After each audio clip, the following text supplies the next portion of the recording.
சுதந்திர தினம் 80வது சுதந்திர தினத்தில் கிட்டத்தட்ட 350 வருட பழக்கம் இருக்கக்கூடிய கோட்டையில் நான் கொடியேற்றி விட்டேன் அப்படின்னு சொல்கிறது, நீங்கள் நீ ஏற்ற வச்சுட்டீங்க, அண்ணனா தம்பியா இப்படி வந்து நீ உட்கார வச்சு கொடியேற்ற வச்சுட்டீங்க, இதோடு உங்களுடைய கடமெல்லாம் முடியலை, இன்னும் நீங்கள் எங்கள் கூட பயணம் செய்யணும், அப்படி இருந்தால் மட்டும்தான் மக்களுக்கு தேவையான நல்ல விஷயங்களை என்னால் செய்ய முடியும், என் நெஞ்சில் குடியிருக்கும் அப்படின்னு சொல்லி அஸ் யூஷுவல் விஜய் அவர்களுடைய அந்த பேச்சு ரொம்ப ஃபயராக தான் இருந்துச்சு.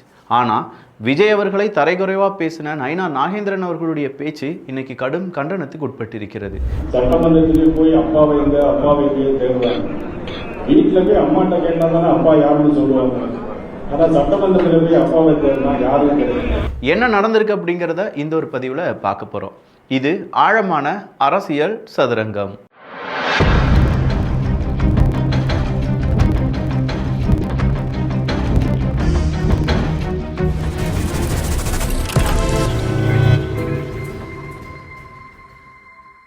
ஃபர்ஸ்ட் விஜய் அவர்களுடைய ஸ்பீச் கண்டிப்பாக எல்லாருமே பார்த்துருப்பீங்க.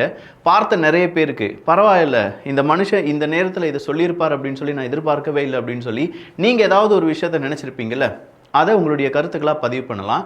நான் உண்மையிலேயே நினச்சது என்னென்னா, இந்த லஞ்சம் ஊழல் இதுக்கு எதிராக நம்ம போராடுறது அப்படிங்கிறதே இப்போ கிடைக்கக்கூடிய ஒரு சுதந்திர போராட்டம் தான் அப்படின்னு சொல்லி விஜய் அவர்கள் சொன்னது 100க்கு 100 உண்மை.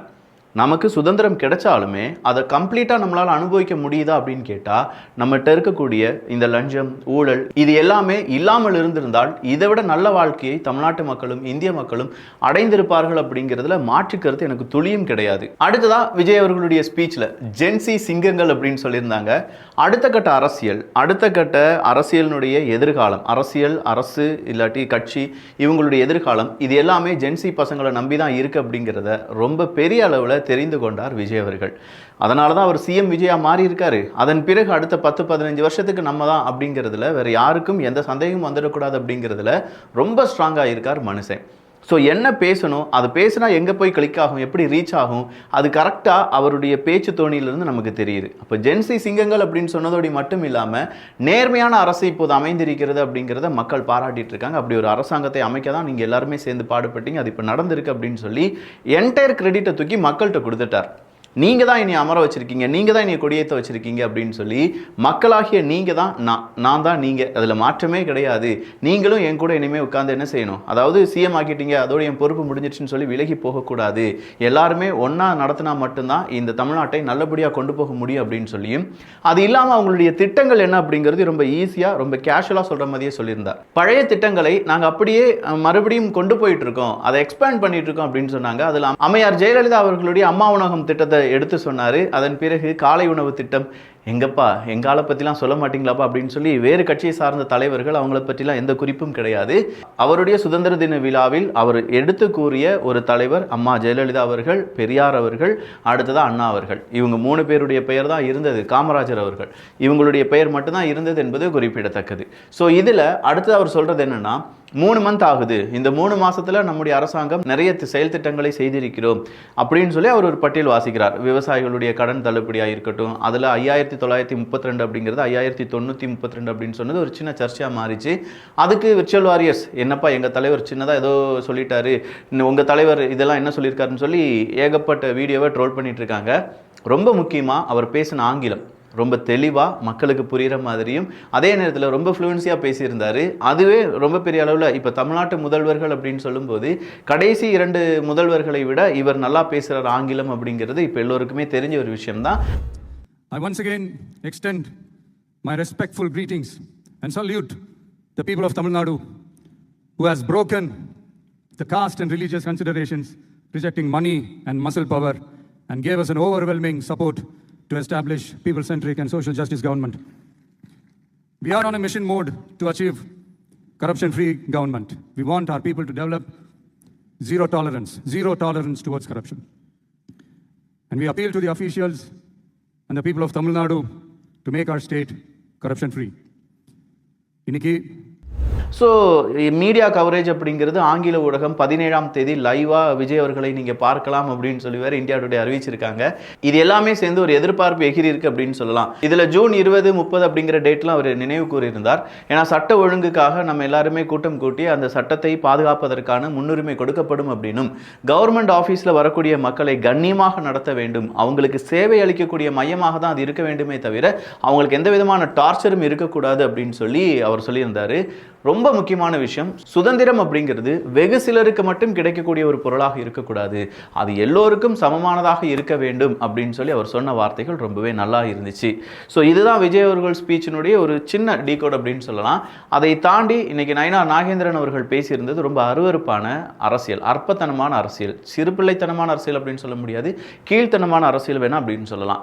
நயினார் நாகேந்திரன் அவர்கள் பிஜேபி ஏன்பா இந்த லெவலுக்கு இறங்கிட்டீங்க அப்படிங்கிற மாதிரி இருக்கு, அப்பாவை காணும் அப்படின்னு சொன்னா வீட்டில் போய் அம்மாட்ட கேளுங்க யார் அப்பா அப்படின்னு சொல்லி இப்படி ஒரு கொச்சையான வார்த்தையை ஒரு சென்ட்ரல் கவர்மெண்ட்ல இருக்கக்கூடிய கட்சி இல்லாட்டி நாடு முழுவதுமாக இருக்கக்கூடிய ஒரு கட்சியினுடைய மாநில தலைவர் பேசுறதுக்கு இது அழகா அப்படிங்கிற மாதிரி இருந்துச்சு நயினார் நாகேந்திரன் அவர்களுடைய இந்த ஸ்பீச்.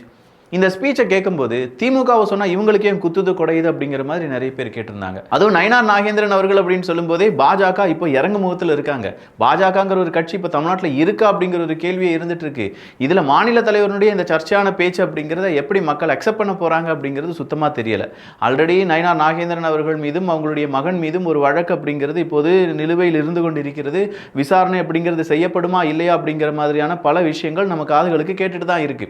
இதுக்கு நடுவில் சிஎம் விஜய் அவர்களை பற்றி கீழ்த்தனமாக இந்த மாதிரி பேச்சுக்கள், திமுகவுக்கு முட்டு கொடுக்குற மாதிரியும், திமுகவை நான் தான் காப்பாற்ற வந்த ஆபத்தாண்டவன், நான் கண்டிப்பாக திமுகவை காப்பாற்றியே தீர்வேன். சார், திமுகவை காப்பாற்றுறதுக்கு ஏகப்பட்ட பேர் இருக்காங்க. ஆர்எஸ் பாரதி, லியோனி, 2 நாள் அவங்கள தான் வச்சு செஞ்சுட்டு இருந்தோம். இப்போ நீங்கள் புதுசாக திமுகவுக்கு முட்டு கொடுக்க வந்திருக்கீங்க. அப்பாவை காணும்னா யார் அப்பா? அப்பான்னு சொன்னது யாரு? நம்ம முக ஸ்டாலின் அவர்கள் தான். இனி அன்போடு அப்பா என்று அழையுங்கள், நிறைய மாணவ மாணவிகள் அழைக்கும் போது எனக்கு ரொம்ப பெருமையாக இருக்குன்னு சொன்னார். அன்னையிலேருந்து அவர் அப்பா அப்படின்னு சொல்லி கொஞ்சம் பேரும், அப்பாலாம் இல்லைப்பா அதெல்லாம் சும்மா அப்பா அப்படின்னு சொல்லி கொஞ்சம் பேரும், நிறைய பேர் அதை விமர்சனமாகவும் செய்து கொண்டிருந்தார்கள். ஏகப்பட்ட பேருக்கு இதில் எந்த விதமான கருத்தும் கிடையாது. அவர் பாட்டுக்கு ஏதாவது சொல்லிட்டு இருப்பார், அது அரசியல் அப்படின்னு சொல்லி. வேற ஒன்றுமே வேண்டாங்க. சைதாப்பேட்டையில் நம்ம ஆர்எஸ் பாரதி அவர்கள் நீங்கள்லாம் ஓட்டு போடாமல் விட்டதுனால உங்களுக்குலாம் நல்ல சாவே வராது அப்படின்னு சொன்னதை மக்கள் மத்தியில் கருத்தாவே கேட்க ஆரம்பிச்சிட்டாங்க. மக்கள் எல்லாரும் காரி துப்பிட்டு இருக்காங்க. ஏண்டா உங்களுக்கு ஓட்டு போடலைன்னா நாங்கள் நல்லா சாக மாட்டோம், நீங்கள் மட்டும் நல்லா செத்துருவீங்களா அப்படிங்கிற மாதிரி இது பெரிய பிரச்சனையாக மாறிட்டு இருக்கு. ஸோ உங்களுடைய பிரச்சனையை நீங்கள் எப்படி மடைமாற்றம் செய்கிறீர்கள் என்றால், மக்களுடைய பிரச்சனை, மக்கள் தலையில் பைத்தியக்காரன்னு சொல்கிறது, மக்களை நல்ல சாவு வராது அப்படின்னு சொல்கிறது, ஏண்டா அறிவில்லாதவங்க அப்படின்னு சொல்கிறது, அப்பாவை காண அவங்க அம்மாட்ட போய் கேளு அப்படிங்கிறது, இல்லாட்டி இன்னும் கொஞ்சம் கீழ்த்தனமான பேச்சுக்கள் பேசுவது, இப்படின்னு சொல்லி ஒட்டுமொத்தமாக அரசியல் நாகரீகம் அப்படிங்கிறது ஸோ டோட்டலாக இப்போ தமிழ்நாட்டிலேருந்து டேமேஜ் ஆயிடுச்சு அப்படிங்கிற ஒரு கேள்வி உருவாகி இருக்கிறது. காரணம் என்ன? நாம் ஏன் தோத்தோம் அப்படின்னு சொல்லி எதுவுமே தெரியாத ஒரு குரூப், நம்மளாம் ஜெயிப்போமா, நம்ம ஏன் இன்னும் சீரோலியே இருக்கோம் அப்படின்னு சொல்லி ஒரு குரூப், நம்ம எப்படி இருந்த கட்சி இப்படி ஆயிட்டோமே அப்படின்னு சொல்லி இன்னொரு குரூப், இப்படின்னு சொல்லி பல குரூப்புக்கும் பலவிதமான வன்மங்களும் மிகப்பெரிய அளவில் இவன் எப்படி ஜெயிச்சான், 2 வருஷத்தில் இவங்க எப்படி ஆட்சியை பிடித்தார்கள், அதுக்கு பின்னணியில் இருக்கக்கூடிய இன்ஸ்டாகிராம் அல்கோரிதம் என்ன, அதுக்கு பின்னாடி இருக்கக்கூடிய ட்விட்டர்னுடைய அல்கோரிதம் என்னன்னு சொல்லி சோர்ஸ் கோடெல்லாம் வாங்கிட்டு இருக்காங்களாம். எலன் மஸ்கிட்ட இருந்தெல்லாம் எப்போ சோர்ஸ் கோடை தான், அதை படித்து நாங்கள் பார்த்துக்கிறோம், அவங்க எப்படி ஜெயிச்சாங்க, அந்த சோர்ஸ் கோடில் எப்படி பாயிண்ட்லாம் ஏறுது, எப்படி ரெக்கமெண்டேஷன் ஆகுது, இதெல்லாம் தெரிஞ்சுக்கிட்டு தான் நாங்கள் இனிமேல் ஜெயிக்க முடியும் அப்படின்னு சொல்லி சோர்ஸ் கோட் வாங்கி படிச்சுட்டு இருக்காங்க அப்படிங்கிற தகவல் ரொம்ப மொக்கையா இருக்கு. நீங்கள் செய்ய வேண்டியது மக்கள் மனதை படிக்க வேண்டும். எவனோ எழுதின சாஃப்ட்வேர் இல்லாட்டி இன்ஸ்டாகிராமினுடைய அல்கோரிதத்தை எடுத்து படிச்சுக்கிட்டு அல்கோரிதம் இப்படி தான் ஒர்க் அவுட் ஆகுது, நாளையிலேருந்து எல்லாரும் ரீல்ஸ் போடுங்க, கண்டிப்பாக 2 மணிலேருந்து 5 மணிக்கு ரீல்ஸ் போட்டுருங்க, அதில் 3 டேக் இருக்கணும், 2 ஹூக்ஸ் இருக்கணும், இப்படிலாம் சொல்லி எந்த பிரயோஜனமும் கிடையாது. கீழ்த்தனமாக பேசுகிறத நிப்பாட்டினாலே பாதி மக்கள் உங்கள் பேச்சு என்ன அப்படின்னு சொல்லி கவனிப்பாங்க.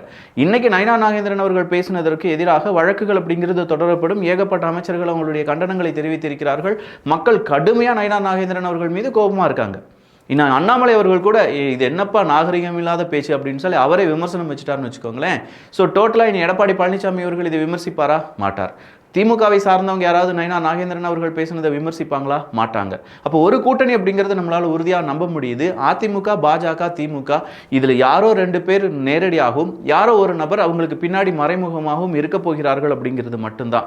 திமுகவை அடித்தா பாஜகவுக்கு வலிக்குது, பாஜகவை அடித்தா அதிமுகவுக்கு வலிக்குது அப்படின்னு சொல்லும்போது இந்த 3 கட்சிகளும் சேர்ந்து அடி வாங்கியிருக்காங்க. அந்த அடி கொடுத்தது தாவேகாவா இருக்கு. ஸோ தாவேகாக்கு எதிராக இவங்க 3 பேரில் யார் பேசினாலும் அவங்க 3 பேருக்கும் சந்தோஷமா இருக்கு. அந்த 3 பேரும் ரசிக்கிறாங்க. இது கூடவே தாவேகாவை திட்டுவதற்காக மட்டுமே நாம் தமிழர் கட்சி வளர்த்து விட்டு இருப்பதாக சில நபர்கள் எண்ணுகிறார்கள். சில நபர்களுடைய வலையொலிகள் அதை சார்ந்து மட்டும்தான் வீடியோக்கள் வெளியில வந்தவண்ணம் இருக்கிறது.